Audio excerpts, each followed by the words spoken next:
Beberapa waktu belakangan, mungkin istilah SDM rendah semakin melekat di telinga kita. Begitu pula dengan istilah Gen Z, milenial, dan istilah-istilah lain yang menempatkan sebuah penilaian khusus terhadap sekelompok orang. Nggak berhenti sampai di situ. Sekarang, penilaian maupun pandangan serupa juga ditunjukkan pada sekelompok orang yang berada dalam lingkup sebuah suku atau etnis tertentu, baik pada suku Jawa, Sunda, Batak, dan lain-lain. Seolah jika terdapat sebuah hal viral nih atau berita-berita yang naik ke permukaan dan diikuti oleh banyak orang yang membicarakan hal tersebut, maka besar kemungkinan terdapat sebuah generalisasi identitas pada sebuah kaum atau sekumpulan orang. Fenomena kayak gitu menandakan kalau masyarakat kita sekarang suka banget buat nunjuk orang yang dianggap bersalah dan dilekatkan dengan latar yang lebih luas, seperti generasi, etnis, agama, dan lain-lain. Pertanyaannya adalah kenapa? Mari kita bahas.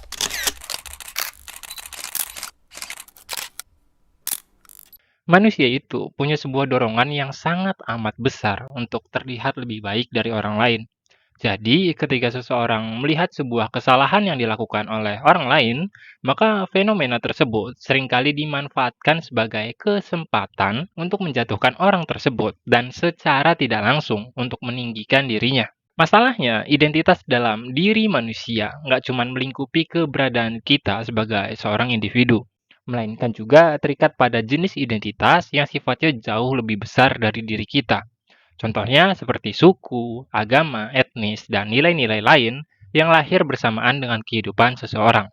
Dari situ, masalah utamanya dimulai, khususnya ketika kita mengingat pembahasan kita sebelumnya, yakni ketika manusia sangat amat ingin terlihat lebih baik dari orang lain.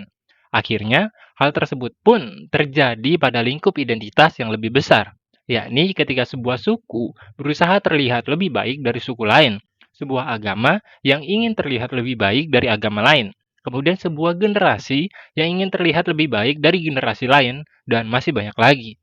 Alhasil, kehidupan sosial yang manusia bangun dipenuhi dengan perang dingin antar identitas yang ingin dipandang lebih baik dibandingkan identitas lainnya.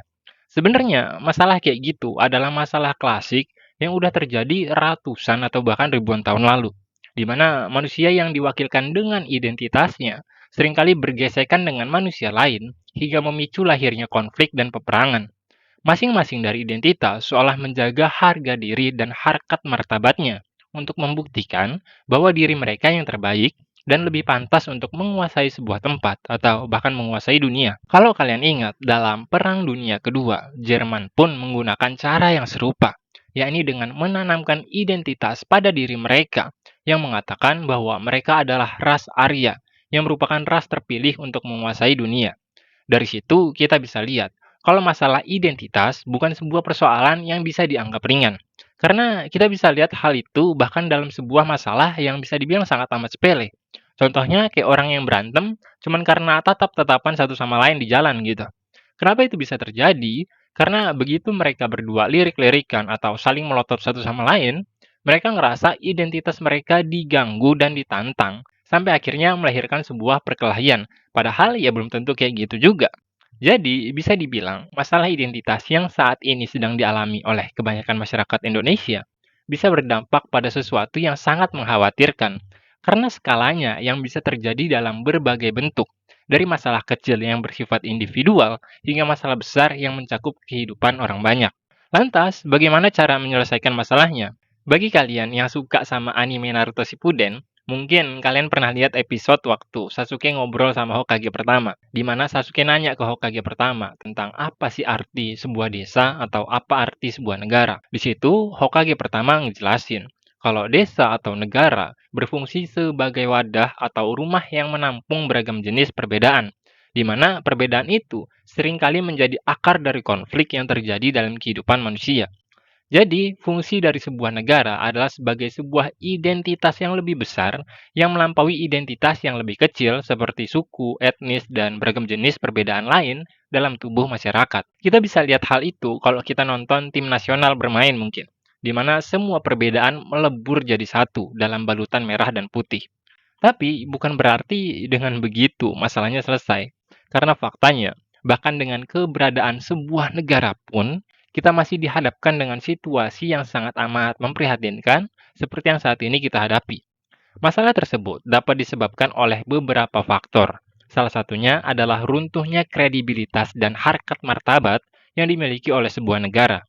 Entah kalian sadar atau enggak, seiring dengan semakin banyaknya berita memprihatinkan di negara kita, kayak korupsi, suap, nepotisme, dan lain-lain, semua itu berdampak pada penurunan nasionalisme atau kepercayaan yang kita berikan pada sebuah negara. Hingga pada akhirnya, negara yang seharusnya mampu untuk menjadi wadah dari kesatuan dan persatuan sebuah bangsa yang beraneka ragam, justru gagal memainkan perannya atau gagal memainkan fungsinya, dan lahirlah keadaan yang kita hadapi saat ini. Jadi, bisa dibilang satu-satunya nasionalisme yang tersisa dalam diri kita hanya ada di dalam tim nasional olahraga yang mungkin kita tonton.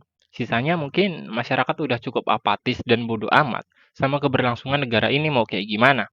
Seolah kita hidup tanpa naungan sebuah negara, karena negara teramat sering mengecewakan rakyatnya, yang menyebabkan identitas tunggal sebagai satu anak bangsa yang utuh itu gagal untuk tumbuh dalam diri masing-masing masyarakat.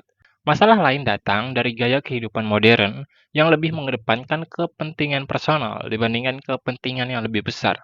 Hal itu yang bikin manusia zaman sekarang cenderung fokus dengan moralitas versi diri mereka masing-masing dan menganggap perbedaan bukan sebagai sebuah dasar untuk sama-sama berkembang, melainkan untuk menjadi tolak ukur bahwa saya lebih baik daripada Anda, bahwa kami lebih baik dibandingkan mereka.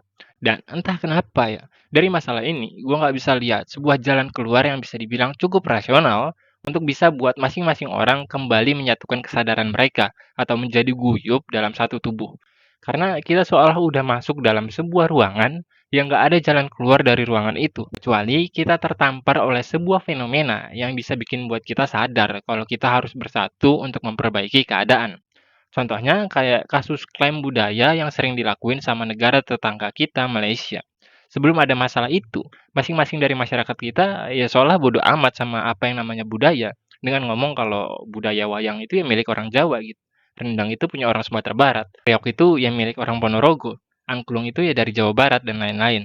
Kita gagal buat ngelihat gambaran yang lebih besar kalau sebuah budaya itu ya milik kita bersama. Tapi begitu ada sebuah masalah kayak klaim terhadap budaya tersebut, baru masing-masing dari kita pada ribut gitu, kan aneh. Jadi entah kenapa kita harus tertampar dulu, baru kita sadar dan berbondong-bondong meributkan tentang kesatuan dan persatuan.